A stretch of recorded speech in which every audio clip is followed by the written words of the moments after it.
చైతన్య రథం వీక్షకులకు తెలుగుదేశం పార్టీ అభిమానులకు వినాయక చవితి శుభాకాంక్షలు. వినాయకుని పండుగకు విఘ్నాలు కలిగించే ఆంక్షల వైకాపా నిమజ్జనం అయ్యి స్వేచ్ఛతో జరుపుకునే పాలన వచ్చింది. కూటమి ప్రభుత్వం చేపట్టిన సామాన్యులకు స్వేచ్ఛా పండుగ విధానం ప్రజల్లో నూతనోత్సవాన్ని నింపింది. జగన్ రెడ్డి హయాంలో విఘ్నాలు తొలగించే వినాయక చవితి వంటి పండుగలను జరుపుకోవడానికి ప్రజలకు అడుగడుగునా విఘ్నాలు కల్పించిన రోజులను గుర్తు చేస్తోంది. గత వైఎస్ఆర్సీపీ ప్రభుత్వంలో పండుగల నిర్వహణకు అనేక ఆంక్షలు విధించారు.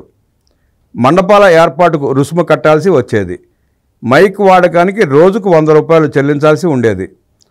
కరెంటు వాడినందుకు బిల్లు కట్టాలని నిబంధనలు పెట్టేవారు. అనుమతులు పొందడానికి ప్రజలు నానా ఇబ్బందులు పడేవారు. ఈ నిబంధనల వల్ల పండుగ ఉత్సాహంపై ప్రతికూల ప్రభావం పడింది. అయితే ప్రస్తుత కూటమి ప్రభుత్వం ఈ ఆంక్షలను పూర్తిగా ఎత్తివేసింది. మండపాలకు రుసుము 0, మైక్ వాడకానికి ఎలాంటి రుసుము లేదు, కరెంట్ ఉచితం, అనుమతుల కోసం సింగిల్ విండో పోర్టల్ను ఏర్పాటు చేశారు. ఈ మార్పులు ప్రజలు తమ పండుగలను స్వేచ్ఛగా ఆనందంగా జరుపుకోవడానికి వీలు కల్పిస్తున్నాయి. జగన్ రెడ్డి ప్రభుత్వం హిందువుల పండుగలపై ఆంక్షలు విధించి ఇబ్బందులు పెట్టిందని, ప్రస్తుత ప్రభుత్వం ప్రజలకు స్వేచ్ఛను ఇచ్చిందని ప్రజలు భావిస్తున్నారు. ఈ సందర్భంగా ప్రజలు కూటమి ప్రభుత్వానికి కృతజ్ఞతలు తెలుపుతూ వారి మత స్వేచ్ఛను గౌరవించినందుకు ఆనందం వ్యక్తం చేస్తున్నారు. వినాయకుని పూజకు రోజుకు 100తో మైక్ అనుమతికి బొందపెట్టి మీ మనసు అనుమతి తీసుకోండి చాలు అంటూ కూటమి ప్రభుత్వం పండుగను గౌరవించింది. ఓసారి మనం గతంలోకి వెళితే గంగలో మునిగిన కాకి హంస కాదు అనేది తెలుగు సామెత. గంగలో మునిగి జనాన్ని ఏమార్చి కుర్చీ ఎక్కాక హిందువుల మనోభావాలను దెబ్బతీసే పాలనతో తానేమిటో నిరూపించాడు జగన్ రెడ్డి.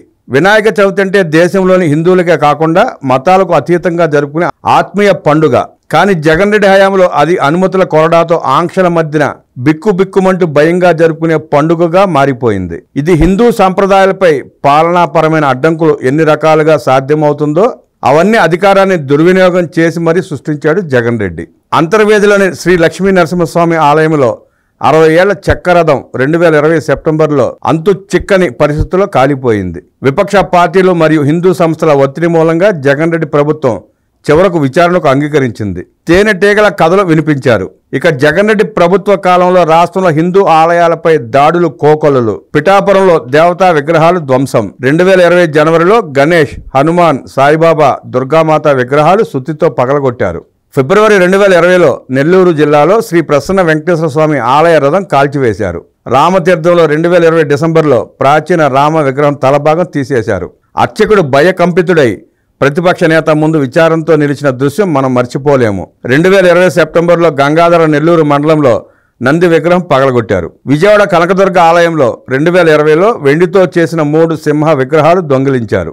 జగన్ రెడ్డి తన బాబాయి వైవి సుబ్బారెడ్డిని టీటీడీ చైర్మన్ గా నియమించడంతో పాటు క్రైస్తవులను టీటీడీ బోర్డులో వేశాడని ఆరోపణలు వచ్చాయి. గతంలో బూతు సుప్రభాతం రాయడమే కాకుండా శ్రీవారి విగ్రహం మీద వివాదాస్పదంగా వ్యవహరిస్తూ నాస్తికుడని చెబుతూ క్రైస్తవ సాంప్రదాయంలో వివాహం జరిపించిన బోమన కుటుంబంలోని కరుణాకర్ రెడ్డిని కూడా టీటీడీ చైర్మన్ గా నియమించడం వివాదాస్పదమైంది. తిరుపతి తిరుమల రూట్లో ప్రయాణించే భక్తులకు ఇచ్చే బస్ టికెట్లు వెనక భాగంలో జెరూసలేం యాత్రల ప్రకటనలు వచ్చాయి. చౌకైన రేట్లలో అన్ని సౌకర్యాలతో క్రైస్తవులకు జెరూసలేం పవిత్ర యాత్ర అని వ్రాయడం భారీ వివాదానికి దారితీసింది.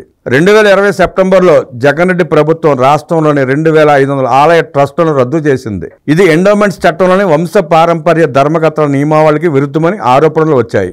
అశోక్ గజపతి రాజు కోర్టుకు వెళ్లి రక్షించుకోవాల్సి వచ్చింది. 2024లో తిరుమల లడ్డూ ప్రసాదంలో జంతువుల కొవ్వు కలిపారని చంద్రబాబు నాయుడు ఆరోపించిన తర్వాత జగన్ రెడ్డి మీద మరింత ఒత్తిడి పెరిగింది.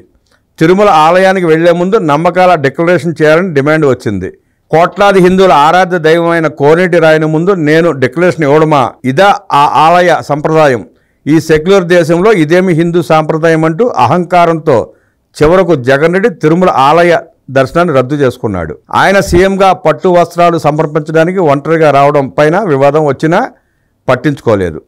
సీఎం డిక్లరేషన్ చేయాలని హిందువులు కోరితే తన మంత్రి ద్వారా ఎవడబ్బా గుడి అది అని ఎదురుదాడి చేయించాడు. కల్తీ నెయ్యి మీద విచారణలో నిజమని తేలుతుంటే రోజు బోమన కరుణాకర్ రెడ్డి ద్వారా అబద్ధాలతో టీటీడీ మీద పెద్ద ఎత్తున వివాదాస్పద వ్యాఖ్యలు చేయిస్తున్నాడు. తాజాగా మళ్లీ తిరుమల దర్శనం పేరుతో ఆ రోజు గంగలో మునిగినట్లుగా నాటకానికి తెరదీశాడు జగన్ రెడ్డి. కూటమి ప్రభుత్వం ఏర్పడిన తర్వాత రెండవ వినాయక పండుగను మనం జరుపుకుంటున్నాం. విఘ్నాలన్నీ తొలగిపోయి రాష్ట్రం బంగారు బాటలో పయనిస్తుందని ఆ దేవదేవుని ప్రార్థిస్తూ వేడుకుంటూ రాష్ట్ర ప్రజలకు మంచి జరగాలని మరోసారి కోరుకుంటూ నమస్కారం.